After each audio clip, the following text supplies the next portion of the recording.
Alright guys, a quick one. Here, I'll detail how to fix app icon missing on iPhone. So if you have a particular application you want to use and you couldn't find the app icon, then this video is going to walk you through how to get the app icon back on your iPhone.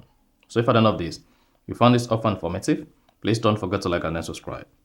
Now the first thing you want to do is just go to the app library and then identify the application whose app icon is missing. So in this case, I couldn't find the Manchester United app icon on my app menu. So just come to app library, go to where the application is. So in this case, this is application. Now to bring this application back to the app menu or home screen on my iPhone, all I just need to do is go ahead, press and hold the application. Then it should say pop-up menu. On the menu, locate and click on add to home screen.